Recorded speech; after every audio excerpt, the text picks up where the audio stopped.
ಇನ್ನು ಕೋಲಾರ ಟಿಕೆಟ್ ಯಾರಿಗೆ? ಕೋಲಾರ ಕ್ಷೇತ್ರವನ್ನು JDS ಬಿಟ್ಕೊಡ್ತಾರೆ. ಯಾಕಂದರೆ ಕುಮಾರಸ್ವಾಮಿ ಅವರು ಕೂಡ ಹೇಳಿದರು, ನೋಡಿ 3 ಕ್ಷೇತ್ರನ ಒಂದು ಪಕ್ಕ ಅಲ್ಲಿಂದ ಸ್ಪರ್ಧೆ ಮಾಡ್ತೀವಿ ಅನ್ನುವಂಥ ಮಾತು. ಆದರೆ ಅಶೋಕ್ ಹೇಳ್ತಾರೆ ಕೋಲಾರ ಕ್ಷೇತ್ರದ ಟಿಕೆಟ್ ಇನ್ನೂ ಪಕ್ಕ ಆಗಿಲ್ಲ.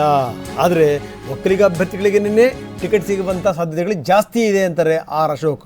ಕುಮಾರಸ್ವಾಮಿ ಅವರು ಮೊನ್ನೆ ಮಾತಾಡ್ತಾ ಹೇಳ್ತಾ ಇದ್ರು, ನಮಗೆ 3 ಕ್ಷೇತ್ರಗಳಲ್ಲಿ ನಾವು ಸ್ಪರ್ಧೆ ಮಾಡ್ತೀವಿ ಅಂತ, ಒಂದು ಹಾಸನ, ಮಂಡ್ಯ ಮತ್ತು ಕೋಲಾರ ಅಂತ. ಆದರೆ ಅದಾದ ನಂತರ ಹೇಳಿದ್ರು ಪಕ್ಕ ಆಗಿಲ್ಲ, ನಾನೊಂದು ವಿಶ್ವಾಸದ ಮೇಲೆ ಹೇಳಿದೆ ಅಂತ. ಅದೇ ಮಾತನ್ನು ಅಶೋಕ್ ಹೇಳ್ತಾರೆ. ಇನ್ನೂ ಕೋಲಾರದ ಟಿಕೆಟ್ ವಿಚಾರಕ್ಕೆ ಸಂಬಂಧಪಟ್ಟಂಗೆ ನಿರ್ಧಾರಕ್ಕೆ ಬಂದಿಲ್ಲ. ಆದರೆ ಎಲ್ಲ ಒಂದು ಕಡೆಗೆ ಒಕ್ಕಲಿಗ ಅಭ್ಯರ್ಥಿಗೇ ಟಿಕೆಟ್ ಸಿಗುವಂಥದ್ದು ಪಕ್ಕ ಅಂದಿದ್ದಾರೆ ಅಶೋಕ್.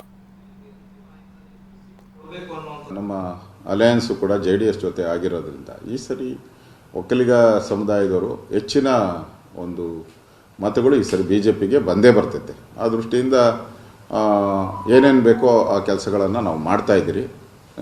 ಇನ್ನೂ ಫೈನಲ್ ಟಿಕೆಟ್ ಅನೌನ್ಸ್ ಆಗಬೇಕಲ್ಲ, ಕಾದ್ ನೋಡಿ. ಇನ್ನೂ ನಿರೀಕ್ಷೆ ಇದೆಯಾ ಸರ್? ಈಗ ಮತ್ತೆ ಒಕ್ಕಲಿಗ ನಾಯಕರಿಗೆ ಟಿಕೆಟ್ 100% ನಿರೀಕ್ಷೆ ಇದೆ. 100% ಒಕ್ಕಲಿಗರಿಗೆ ಇನ್ನಷ್ಟು ಸೀಟುಗಳು ಸಿಗುತ್ತೆ. JDS ಜೊತೆ ಮೈತ್ರಿ ಅಂತಿಮ ಆಯ್ತಾ? ಎಷ್ಟು ಸೀಟ್ ಕೊಡಬೇಕು ಅನ್ನುವಂಥದ್ದು ಆಯ್ತಾ? ಏನು ಇನ್ನೂ ನಡೀತಾ ಇದೆ. ಇನ್ನೂ ಕೋಲಾರದ್ದು ಏನು ಫೈನಲೈಸ್ ಆಗಿಲ್ಲ. ಇನ್ನೂ 2 ಅಥವಾ 3 ಅನ್ನೋ ಮಾನದಂಡದಲ್ಲಿ ಚರ್ಚೆಗಳು ನಡೀತಾ ಇದೆ.